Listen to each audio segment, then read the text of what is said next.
মূল্যবান আলোচনা করবেন বিশিষ্ট ইসলামী চিন্তাবিদ শেখুল হাদিস উস্তাজুল আসাতিজা আল্লামা মুফতি লোকমান মাজহারি দামাত বারাকাতুহুম। সম্মানিত মুহতামিম ও শেখুল হাদিস জামিয়া ইসলামিয়া মাজহারুল উলুম মাদ্রাসা মিরপুর ঢাকা, আমি হুজুরকে তার মূল্যবান নসিহত পেশ করার জন্য বিনীতভাবে অনুরোধ জানাচ্ছি। আসসালামু আলাইকুম ওয়া রাহমাতুল্লাহি ওয়া বারাকাতুহু।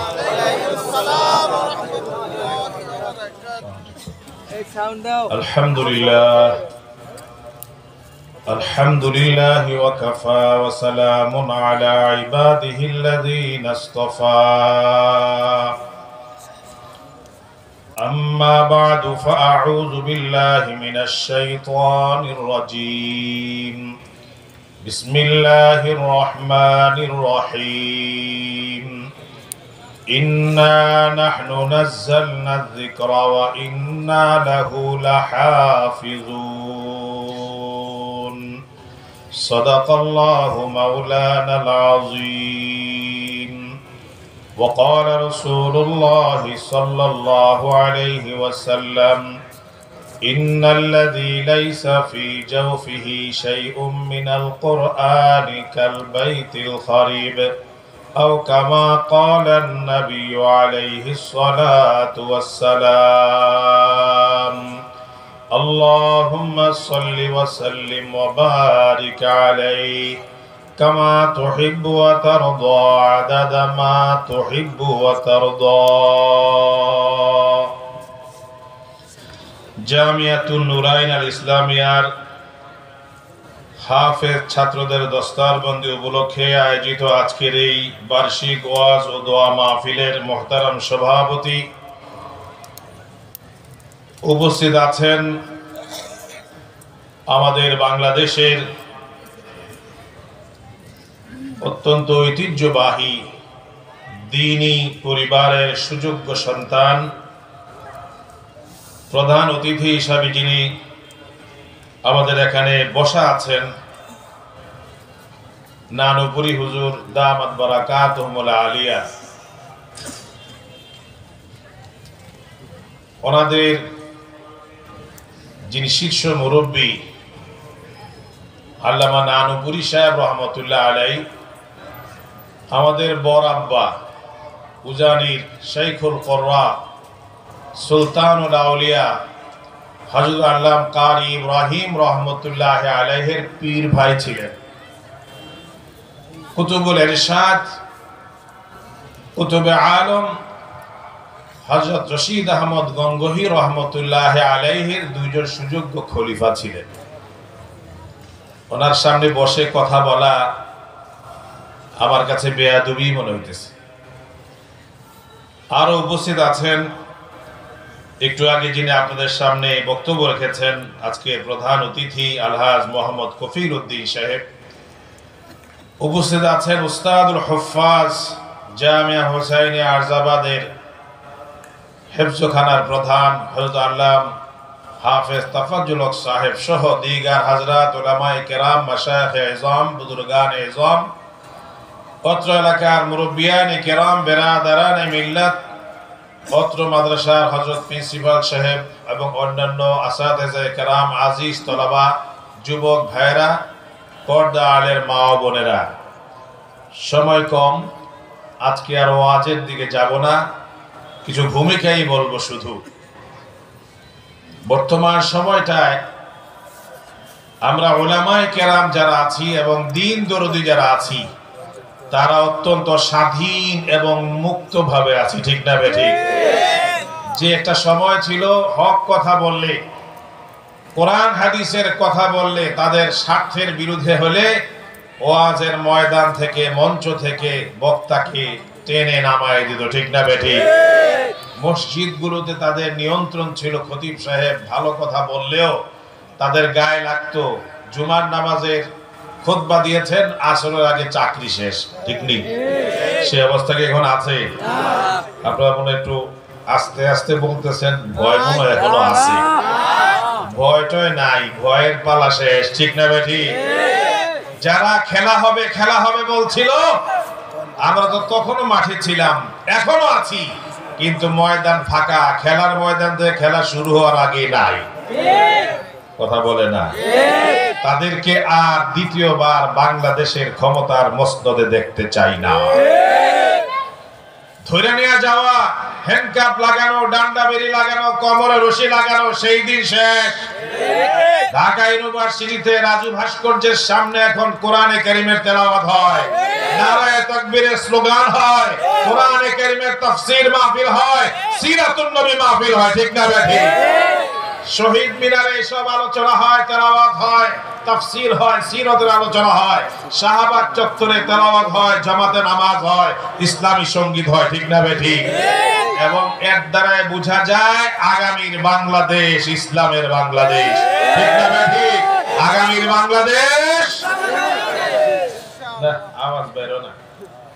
16 বছরের রাগ, দুঃখ এবং ভয় ভীতি সব অন্তরে চাপা বইরে আছে, ঠিক না বেঠিক? এখন খেলার ময়দানে নারায়ে তাকবীরের স্লোগান হয়। আশা করি এই তাকবীরের স্লোগান গণভবনে হবে, বঙ্গভবনে হবে, সেক্রেটারিয়েটে হবে, সংসদ ভবনে হবে ইনশাআল্লাহ। যে ছেলেগুলি পাগড়ি নিল, কোরআনে কারীমের হেফাজতের দায়িত্ব আল্লাহ পাক নিয়েছেন, কিয়ামত পর্যন্ত হেফাজত করবেন ইনশাআল্লাহ। বাকি ওসিলা এবং মাধ্যম হিসাবে এই ছেলেগুলি, হাফেজগুলো কাজ করবে। কোরআনে কারীমকে যারা বিলুপ্ত করতে চায়, দাউদ হায়দার চেয়েছিল, তসলিমা নাসরিন চেয়েছিল, একটা অসুবিধা অবস্থায় নাই, যেখানে যায় জুতার পিটা আর ঝাড়ুর পিটা খায়, ঠিক না বেঠিক?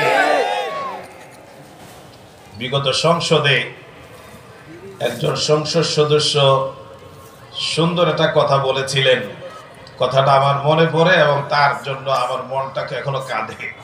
সে বলছিল, যারা প্রশাসনে ছিলেন, ক্ষমতায় ছিলেন, বলছেন আপনারা লোক জমাইতে পারেন না, লাখ লাখ টাকা জমা করেন, বিরিয়ানি খাবান, 1000 টাকা নোট দেন, এরপর 10,000 লোক জমাইতে পারেন না।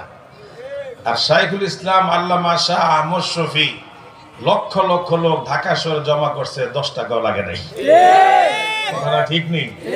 শাপলা চত্বরে ঘটনা ঘটছিল নি, বিডিআর হত্যাকাণ্ডের ঘটনা ঘটছিল, 21 সালে মারামারি চলছিল, 24 সালেও চলছে। এই সব কিছুর বিচার একদিন বাংলাদেশে হবে, ঠিক না বেঠিক? উনি বলছিলেন সংসদে যে হুজুরা কিন্তু মাথা পাগড়ি বাঁধে, ওই পাগড়ি যদি হুজুরা মাথাটা নামে এক কোমরে বাইন্ধা ফেলে খবর আছে। কথা বলে না? আলেম ওলামারা বাংলাদেশের দ্বীন ইসলামের যেমন অতন্দ্র প্রহরী হিসেবে কাজ করে, আলেম ওলামারা মানুষের ধর্মীয় অনুশাসন মেনে চলার জন্য যেমন কাজ করে, সমাজ গঠনে, রাষ্ট্র গঠনে ওলামায়ে কেরাম কাজ করে, ঠিক না বেঠিক? আর এই মাদ্রাসাগুলো ওইসব কর্মী তৈরি করে, ওইসব কর্মী সাপ্লাই দেয়, যার দৃষ্টান্ত দেখুন আজকে পাগড়ি পরা জান্নাতি পরিবেশটাকে। এরা যদি ক্ষমতার মসনদে বসে, সুদ ঘুষের কারবার চলবে না, নেশার কারবার চলবে না, দুর্নীতির কারবার চলবে না, ঠিক না বেঠিক? গত 15-16 বছরে বাংলাদেশ থেকে 27 লক্ষ কোটি টাকা বিদেশে পাচার করছে, যা বাংলাদেশের বাজেটের 3 বছরের বাজেটের সমপরিমাণ টাকা দেশের বাইরে পাচার করছে। এই দুর্নীতিবাজ, এই লুটেরা আর এই ফেসিবাদ, এই স্বৈরাচার সরকার আর তার দোসররা বাংলাদেশ থেকে যখন পালাইছে, দ্বিতীয়বার যেন আর বাংলাদেশে ঢুকতে না পারে। কারা কারা রাজি? কারা কারা রাজি? কারা কারা রাজি? নারায়ে তাকবীর, নারায়ে তাকবীর। সুতরাং এই আলেম ওলামারা এই দুর্নীতি মুক্ত সমাজ গড়তে পারে, দুর্নীতি মুক্ত রাষ্ট্র গঠন করতে পারে। আর এই আলেম সমাজ তৈরির কারখানা হলো জামিয়াতুন নূরান ইসলামিয়া মাদ্রাসা, বাংলাদেশের বিখ্যাত মাদ্রাসা আরজাবাদ মাদ্রাসা। মিরপুর সহ সারা ঢাকা শহর এবং সারা বাংলাদেশে বর্তমানে ছোট বড় মিলে 40,000 মাদ্রাসা আছে। আলহামদুলিল্লাহ জোরে কইবেন না? আলহামদুলিল্লাহ জোরে কইবেন না? প্রায় 14 থেকে 15 লক্ষ তালেবে ইলম আছে। এবং হাফেজে কোরআনের সংখ্যা প্রায় 20 লক্ষ, আলেমের সংখ্যা প্রায় 40 লক্ষ। সুতরাং এইসব আলেম ওলামা, হাফেজে কোরআন, এই মাদ্রাসার দেশ বাংলাদেশ, মসজিদের দেশ বাংলাদেশ, ইসলামের বিরুদ্ধে যেই কথা বলবে বাংলাদেশে থাকার তার কোনো অধিকার নাই। বিগত দিনে যারা ইসলামের বিরুদ্ধে, আলেম ওলামার বিরুদ্ধে হামলা, মামলা, গ্রেফতারি পরোয়ানা, বিভিন্ন রকমের অপমানজনক আচরণ করেছে, আমরা দেখতে পাচ্ছি ইদানিং কিছু কথা, এমন কিছু লোক যারা আগামীতে ক্ষমতা আসার জন্য স্বপ্ন দেখতেছে, এলোমেলো কথা বলে না লোকও আছে। গত সরকারে যেমন টাকলা মুরাদ ছিল না, লতিফ সিদ্দিকী ছিল না, সামনে এরকম দুই একজন নাম বলবো না, তার বক্তব্য আসতেছে বাংলাদেশ নাকি সে স্বাধীন ইসলামের জন্য ওয়াজ মাহফিলের জন্য করে নাই। নাউজুবিল্লাহ কইবেন না। এরা বলছে এই স্বাধীনতা কি ওয়াজ মাহফিলের জন্য? মোল্লারা পাইছে, এটা কি? মোল্লারা ইলেকশনে দাঁড়াইলে 10% ভোটও পাইবো না। আমি মনে মনে হাসি আর দুঃখ করে, আইরে যায় ক্ষমতা আসার স্বপ্ন দেখতেছো, হিডাও নিঃশেষ করতেছো। এই ধরনের বক্তব্য যারা দেয়, এই ধরনের মন্তব্য যারা করে, ইসলামের সাথে রাজনীতির কোনো সম্পর্ক নাই, কোরআনের সাথে রাজনীতির কোনো সম্পর্ক নাই, তারা এখনো জাহিলি যুগে আছে, অন্ধ যুগে আছে। এরা যেন দেশের নেতৃত্বে আসতে না পারে, আমাদেরকে সজাগ থাকতে হবে। জোরে বলে ঠিক না? কালেমার দাওয়াত, দ্বীনের দাওয়াত, কোরআনের দাওয়াত প্রতিটা মহল্লায় যেন ছড়ায়া যায়, প্রতিটা এলাকায়, গ্রামে, গঞ্জে, শহরে, সব জায়গার মানুষ যেন উপকৃত হয়। তার জন্য আলেম ওলামারা, আইম্মে মাসাজিদ এবং খুতবা আর এই মাদ্রাসাগুলো দ্বীনের অতন্দ্র প্রহরী হয়ে কাজ করতেছে। এই মাদ্রাসাগুলোকে সহযোগিতা করার দরকার আছে না নাই? দরকার আছে না নাই? কারা কারা মাদ্রাসার সহযোগিতা আছে হাত তুলে আল্লাহ দেখায় দেই। নারায়ে তাকবীর, নারায়ে তাকবীর। হাফেজে কোরআনদের ব্যাপারে স্পষ্ট কথা, এবং সবাই আমরা জানি, সবাই আমরা এই ওয়াজ সব সময় শুনি, হাসরের ময়দানে তাদের মা বাবাকে আল্লাহ পাক নূরের মুকুট পরাইবেন। সেই হাফেজে কোরআনের বাবা অথবা দাদা, নানা হয়ে নূরের মুকুট আল্লাহ পাকের কুদরতে হাতে গ্রহণ করতে কারা কারা চায়? ঘরে ঘরে হাফেজে কোরআন হবে, পরিবারে পরিবারে হাফেজে কোরআন হবে। আল্লাহ পাক দুনিয়াতেও কামিয়াবি দান করবেন, আখিরাতেও নাজাত দান করবেন। আল্লাহ সুবহানাহু ওয়া তাআলা আমাদের সকলকে এবং বাংলাদেশের যত মাদারিস আছে, যত উলামায়ে হক্কানি রাব্বানি আছে, যত হাফেজে কোরআন আছে, যত মাশায়েখ এবং বুজুর্গরা আছেন, সকলকে দ্বীনের জন্য কবুল করেন, দুনিয়া এবং আখিরাতের কামিয়াবি এবং কল্যাণ দান করুন। আমিন। ওয়া আখিরু দাওয়ানা আনিল হামদুলিল্লাহি রাব্বিল আলামিন। সালাম।